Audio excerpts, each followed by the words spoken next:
And representatives of the civil society groups have hit the streets of Accra as they pile pressure on the Auditor General, Johnson Ekwuamasiedu, to exercise his powers to surcharge and, of course, issue some disallowance. The CSOs accuse him of blatantly refusing to use his surcharge power since 2019, even after appeals and petitions by a section of the society for him to do so. My colleague Michael Chalet engaged some of the protesters who were prevented by heavily armed security men from picketing the Auditor General's office earlier today.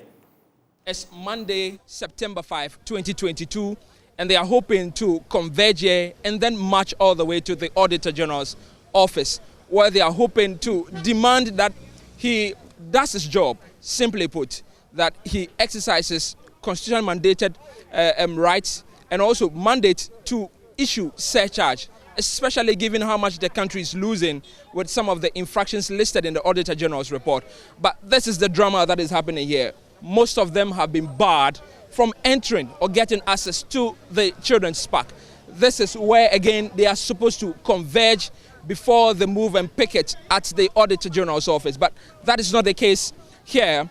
They have been refused entry, and you can see some vehicles here. The gentleman man in the gate, the man in yellow, is refusing to give them entrance. However, the police vehicles have been given access to the place.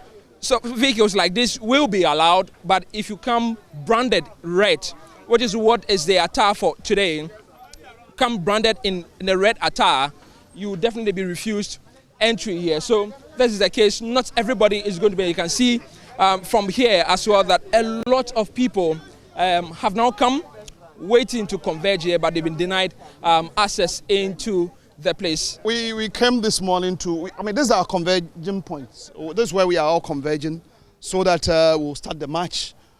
But we are having this difficulty with the security man here. He says he's been given instruction that we don't have the appropriate permission or whatever to converge here, so they shouldn't allow us in. Some of our colleagues are already in there. But they are even preventing them from driving their vehicles out. It's so funny. And those of us here too, they are not allowing us in. We want to know who or where that instruction or order is coming from. Because we've seen that they are being selective. They are allowing some people to enter whilst preventing others. Can we come inside? Can we come inside? We can't? You were in, that you went out. So if I'm inside, you won't allow me to come out too? I will allow you to come out. But if I'm outside, you won't allow me to go inside? Yes. I want to know the purpose that you are coming. Those people parking inside, they have given them a permit. They are local government, Commission on Culture, Small Arms, Auditor General. They have seek a permit from Gender Ministry. Yes, yes, to park here and to organize whatever they want to do here. But for them, authorities have told us that they don't know anything about them. George, okay, so you just heard from George. He's supposed to be the gatekeeper here. Just tells you that orders from the Ministry for Gender, Children and Social Protection is to prevent anybody with the intent of joining the would-be citizens protest here. They are hoping to send a message to the Auditor General to enforce the laws on surcharge, particularly to save the nation millions of Ghana cedis. So you can see from the shot here that some people across this particular fence here who are inside of it, they will be allowed to come out if they wish so. But for those on the other side, outside of the children's park, they will not be allowed. That's what you've been told, right? Yes. That once you are inside, you can come out. Yes. But this is something you should have sought permission for. Yeah, ideally, if you're going to do an event at a place you seek permission for. This is a public park, and I've been living in Accra for decades. This is the first time hearing that you need permission to go into a public park. So that's the ridiculous nature of the statement that has been sent to the security guard, because I'm wondering what the director is thinking about, because this is a place for people to relax. The would-be citizen protesters have started movement from the Ifo Sutherland Park, what you call the Children's Park. Currently, they are very close to the Ministry for Gender, Children and Social Protection. They are hoping to move all the way from the Children's Park to the Independence Square, where you'd have themselves present a petition to the individuals here, quite in their number, made up of a lot of CSOs. They are hoping to send a strong message to the Auditor General, who is mandated by Constitution to issue surcharge, especially involving many of the infractions that he's listed in the 2021 Auditor General's report. Let me speak to some of them, please. What's your name? Shamima. Great, Shamima. So, Shamima, what does this protest mean to you? Well, it means that it's no longer enough that we lament in the comfort of our homes, our offices, about the deteriorating state of our governance. It means that a critical mass needs to mobilize, and we need to be seen, and we need to increase the visibility and let people who are in positions of power know that there's a critical mass that is growing, demanding greater accountability and proper use of the very scarce, national, resources to ensure that we are able to deliver a life of dignity for the average Ghanaian. This is all that it means to me, that we need to all come on board and say enough is enough.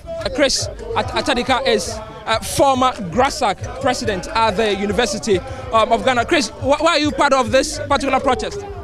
I'm here because we need to act, and we need action from the Auditor General's office. Over the years, we see these reports coming, and at the end of the day, nothing is done. Recommendations are just made.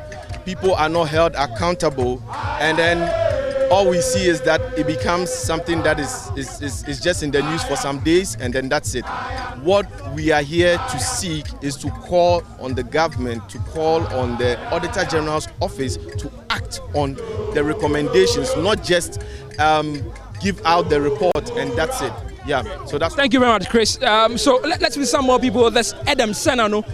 If you've been watching TV, he's one of the people on the front banner asking for accountability, especially for the Auditor General to issue surcharges. Adam Senano, do you think that this protest is going to yield any result? You've gone to court.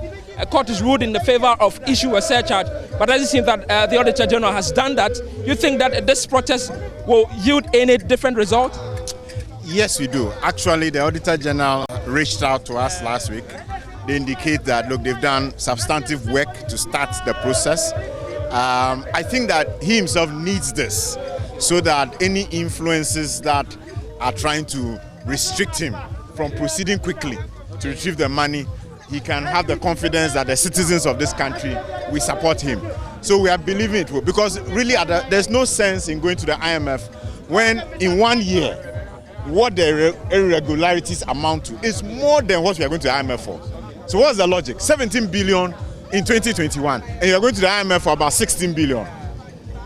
It doesn't make sense. We should make sure that the Auditor General retrieves all those monies, and indeed, we should even empower him to have a premium on it. People who have intentionally taken monies away, not retrieved them, we should make sure that they pay a penalty, a premium on it, a certain percentage, maybe 200% of it. The Constitution has said that the Auditor General must take an action of surcharging and disallowing. It is only the citizens who can defend the Constitution. So if we don't stand up and do that, then we have failed Ghana. If it's taking him 1 year to issue just one surcharge, do you think that this protest will let him issue more? Oh, absolutely. Because you see, when you are silent, they say a thriving democracy depends on citizens' vigilance. So we cannot be silent. In fact, it is why the Constitution says that we must defend the Constitution, Article 41. So it is important that citizens, civil society, media, we work together to remind him. Meanwhile, don't forget that when you fail to obey what the Supreme Court ruling says, you can be taken to court and you can be jailed for that.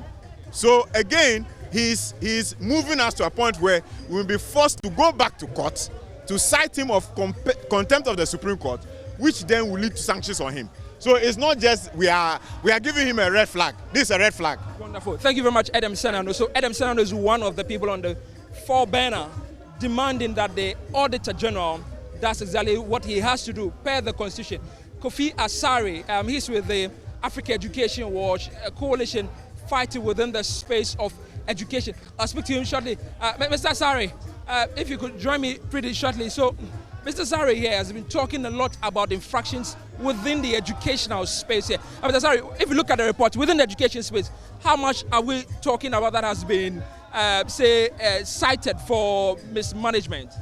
In 2020 alone, more than 80 million Ghana cedis of funds in the education sector were a subject of misapplication and irregularities. In the previous year, it was even higher.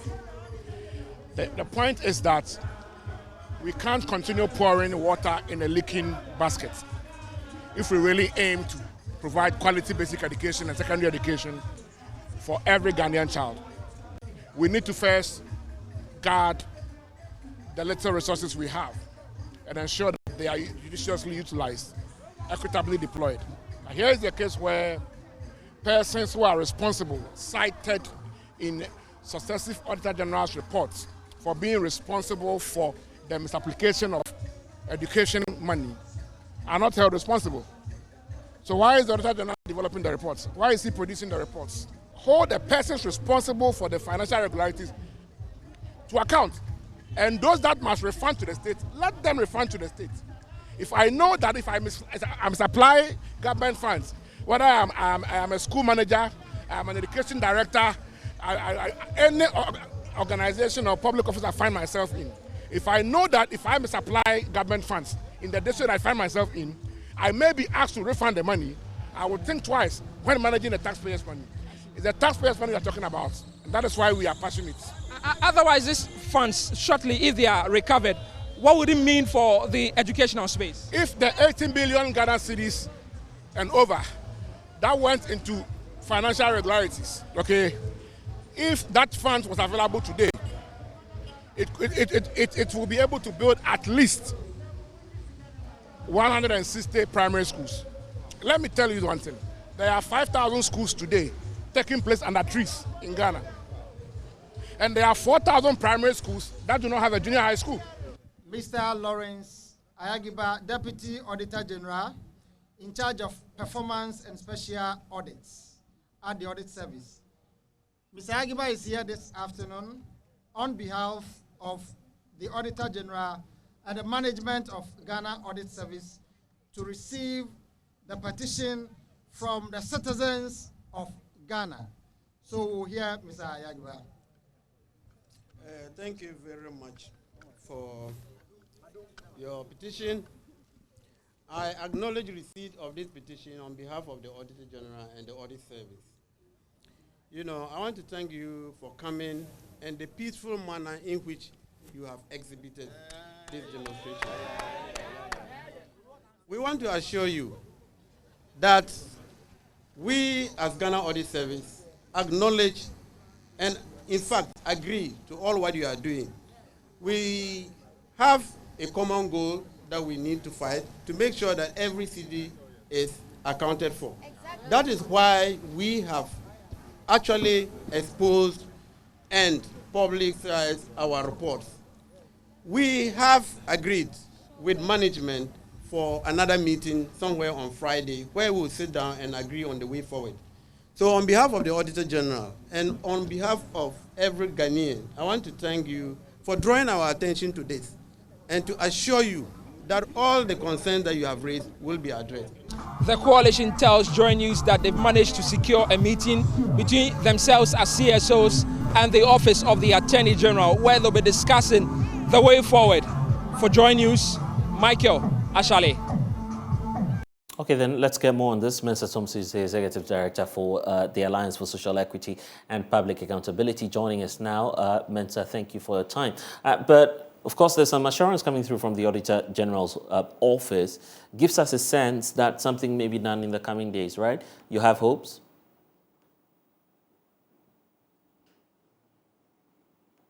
Well, thank you very much. A very good afternoon to your cherished viewers.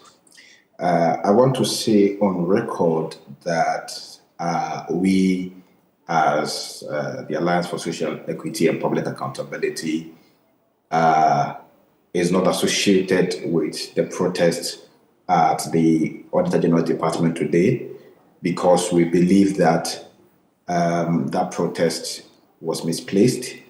The energy and the pressure was purely and truly misapplied towards the wrong outfit.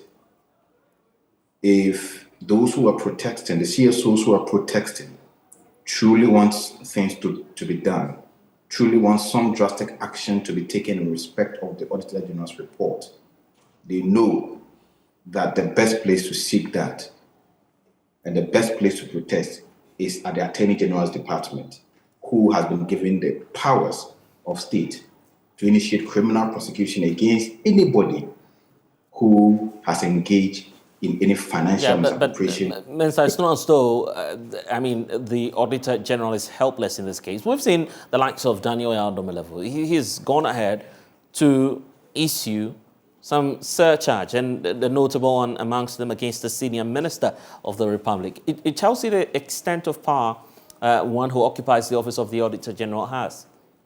Yes, but it is purely administrative power. And that's why even after the former Auditor General surcharged the senior minister was able to go to court to set it aside. So it is purely an administrative power. If we really want punitive sanction against people who have mismanaged or misapplied resources of the state, what stops the Attorney General from taking the Auditor General's report and giving it to, let's say, the Office of the Special Prosecutor to do further inquiry into it and initiate criminal prosecution against anybody who has been caught in these financial irregularities? Okay, let me ask a question. Between retrieving funds and criminally prosecuting someone for embezzling state funds, where would you want the priority to be? At least let's get the cash first of all, and then we could proceed with the prosecutions. And who said the two cannot happen concurrently? And who said the court cannot provide both remedies? Yes, so the place to start off from could be the Office of the Auditor General, you agree?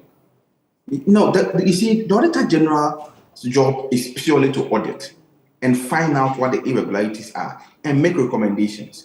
Those recommendations could be refund. Those recommendations could be surcharge. But that does not take away criminal liability. If you go and steal something from the market right now, the law does not say because you've brought it back, we should let you go scot-free. Attempted murder, attempted to steal, attempted to kill, they are all part of crime.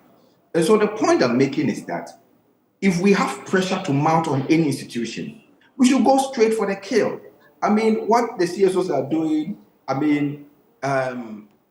with due respect to them, picketing at the Auditor General to issue or to exercise administrative power, and leaving away the Attorney General, leaving away the Public Accounts Committee of Parliament, who are the people who are supposed to, do further verification of the work of the Auditor General and ensure that the people who engage in these irregularities make recommendations for certain action to be taken by them.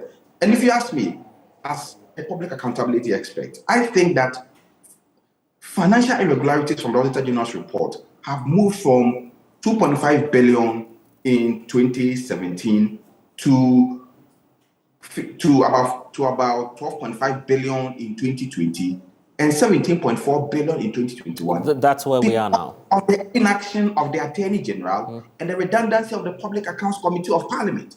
These two institutions are the people who are not doing their job well. And so, of course, we could blame the Auditor General for failing to issue surcharge, but that does not stop the criminal liability. The Attorney General can take up that report. The Special Prosecutor can take up this report and say, look, you have involved in this ABCD, and based on the Auditor General's report, we're initiating criminal prosecution against you. What are we waiting for? Why?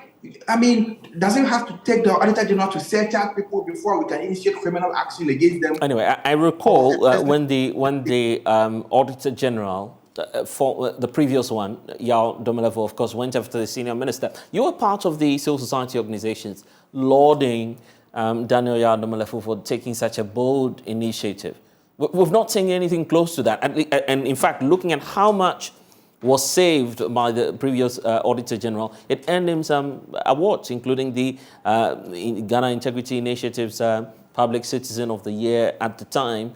And the expectation is that this new boss will continue. That's not happening. So at least he has some opportunity to save some funds for the state, right? Yes, blessed. And we are not saying that if people need to be surcharged, they shouldn't be surcharged by the Auditor General. That's not our argument. And we are not saying that the Auditor General should not perform his function required under the law if there are those functions to be required. But we must look at the whole thing holistically and look at the audit process. The law requires the Auditor General to go and audit how the MMDAs apply the resources of the state given to them. They may unearth irregularities. When they unearth irregularities, based on that, they can make recommendations for certain action to be taken. The Auditor General have failed to make those recommendations. But then there's a public accounts committee who will then have to go further, based on the recommendation of the Auditor General, to even probe the matter further and issue a report. What is the recommendation of the Public Accounts Committee? When the Public Accounts Committee issue recommendations, what happened? Whose responsibility to ensure that the recommendations of the Public Accounts Committee are followed through to the latter? The Constitution has put such powers in the hands of the Attorney General that for criminal prosecution, for any criminal liability, the initiation must come from the Attorney General's department. The Attorney General, some of those powers have been given to entities like YOCO, like CID, like the Office of the Special Prosecutor, to also initiate criminal prosecutions at the expediency of the Attorney General. But the point is, all these institutions are there, and you said because the Auditor General has failed to issue surcharge, you've gone there to pick it. But I'm saying, why don't you go to the Attorney General and put pressure on the Attorney General? But the indication we're getting, I recall speaking to Murtala Mohammed, a member of the Public Accounts Committee. There's the issue about the backlog and the target by the Public Accounts Committee to clear the 2020-2021 by end of this year. So any closest chance to getting the Auditor General to answer for some of these concerns? 17.4 billion, right? The figure in terms of the irregularities. Looking at that amount and getting the Auditor General to comment on, the Attorney General to comment on what may be done could only happen next year when the committee completes its work. So it appears that your demands to have the Auditor General comment on these matters may not happen anytime soon, at least if we're going by the timelines of Parliament. Blessed, hold on. You see, these people are not picketing based on the 2021 audit report, which has been released this year. They are picketing because previous reports that were issued, that have gone through the process of PAC, recommendations have been made, have not been followed suit, and people have not been, actions have not been taken against anybody or the people who were involved in those irregularities. And that is why they are picketing. And so 2019 Auditor General's report, 2018 Auditor General's report, 2020 Auditor General's report, those who were at the center of the irregularities, what action has the Attorney General taken against? Tell me briefly about this. What's your expectation from the Attorney General going forward? Our expectation is simple. The same way the police can hear that a crime has been committed and move in to arrest people. As the legal attorney of the state, when you realize that people have committed crimes against the state, by engaging in the irregularities, financial malfeasance, misappropriation, take the Auditor General's report, give it to your investigators, let them see if there are prima facie evidence to prosecute these individuals, and do prosecution. The Attorney General can even go into, now they're introducing the plea bargaining bill and what have you, but there are other arrangements the Attorney General can go in. The court can even grant a remedy of refund. The court can say, refund this amount of money, or spend this amount of time in jail, or do this. All those remedies can be granted by the court. So I'm saying that the CSO's pressure is misdirected. They are aiming and shooting at the wrong target. All right, then. They should go to the Attorney General's department and put pressure on the Attorney General to initiate criminal prosecution against these individuals at the center of the financial irregularities. Let's see about that. They've started. I'm sure that the Alliance for Social Equity and Public Accountability will take that up in the coming days. But I'm grateful for your time, Mensa Thompson, Executive Director for ASEPA.